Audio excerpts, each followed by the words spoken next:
आपकी समस्या का समाधान किसी पर है तो वो आपके पास, खुद के पास है। इस देश में एक पुस्तक है जो अधिकार देती है बाइबल को घर में रखने का और पढ़ने का, जो अधिकार देती है कुरान को घर में रखने का और पढ़ने का, जो अधिकार देती है गीता को घर में रखने का और पढ़ने का, जो हर धार्मिक पुस्तक को अधिकार देती है, उस पुस्तक का नाम है भारतीय संविधान।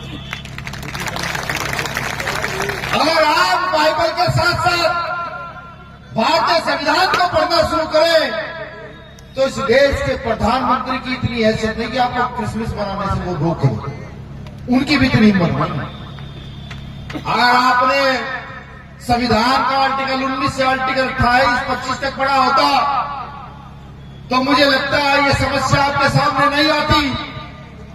अगर आपने संविधान की प्रस्तावना को सही से समझा होता तो ये समस्या आपके सामने नहीं आती।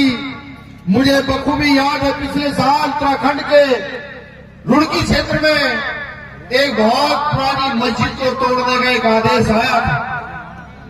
मुझ तक सूचना पहुंची, मैंने वहां के प्रदेश अध्यक्ष को जब सूचना दी और प्रदेश अध्यक्ष जब गए वहां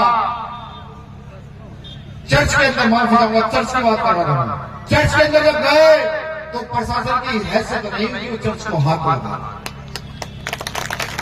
उसी साल हरियाणा के जमुनानगर में जब एक चर्च को तोड़ने की बात आई और हम लोगों पर सूचना आई तो हमारी पूरी टीम वहां गई। प्रशासन की हिम्मत नहीं पड़ी कि चर्च को हाथ लगा। आप समझिए ऐसा क्यों है? ऐसा इसलिए है कि हमने जाकर के प्रशासन को याद कराया कि यहां इन बातों पर बहस हुई है, बड़ी चर्चा हुई है और चर्चा के बाद इन कानूनों को अस्तित्व में लाया गया। अगर आपको पढ़ने का मौका मिले तो 6 दिसंबर 1948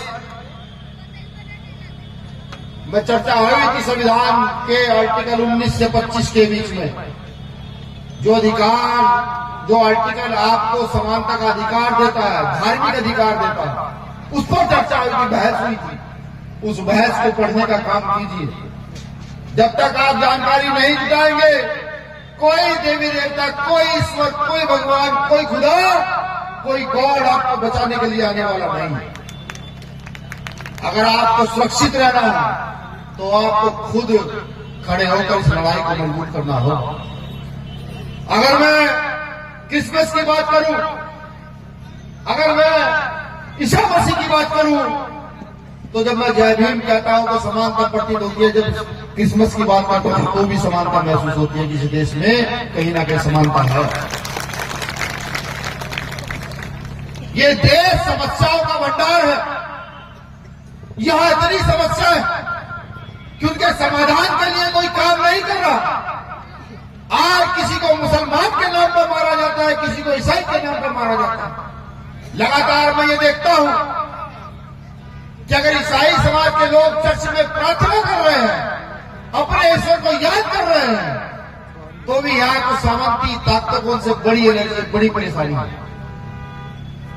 एकजुट होने का समय है। अगर आप चाहें तो आपकी समस्याओं का समाधान है, ऐसा नहीं। अगर आप सही निर्णय लें, आपके प्रचार की जो विधि है, आप जिस प्रकार से प्रचार करते हैं, उस विधि को अगर आप भीम आर्मी के लिए प्रयोग करते हैं तो 2 से 4 साल के अंदर उन ताकतों को इस देश से उखाड़ कर फेंक दिया जाए जो यहाँ पर धार्मिक लड़ाई लड़ाने का काम करती है, जो यहाँ पर आपस में उन्माद फैलाने का काम करती है। ये आपकी समस्याओं का समाधान है। यहाँ तमाम मेरे नेता बैठे हुए हैं। मैं जानता हूं कि चटकारा भय भाषण नहीं है। मैं ये भी जानता हूं कि ये नेताओं वाला भाषण नहीं है, लेकिन ये आपकी समस्याओं वाला भाषण है कि अगर आप इस पर काम करना शुरू कर दें तो इस देश में किसी की इतनी हैसियत नहीं कि वो आपके अधिकार छीन ले। ये पूरा देश का विश्व जानता है कि 25 तारीख को बड़ा दिन होता है और प्रकृति भी 25 तारीख को बड़ा दिन मनाती है। अगर टाइम पीरियड दिया जाए, सूर्य छुपने का और सूर्य के निकलने का समय तय किया जाए, तो ऐसा क्या है कि 25 तारीख को बड़ा दिन होता है? यानी कि कुछ ना कुछ अस्तित्व है, कोई ताकत है जो इस दिन को छोटे से बड़ा कर देती है, इसको हमें भूल मानना चाहिए। जब प्रकृति ये ताकत देती है, जब प्रभु यीशु के जन्मदिन ये ताकत मिलती है, तो उनको मानने वालों में कितनी ताकत होनी चाहिए कभी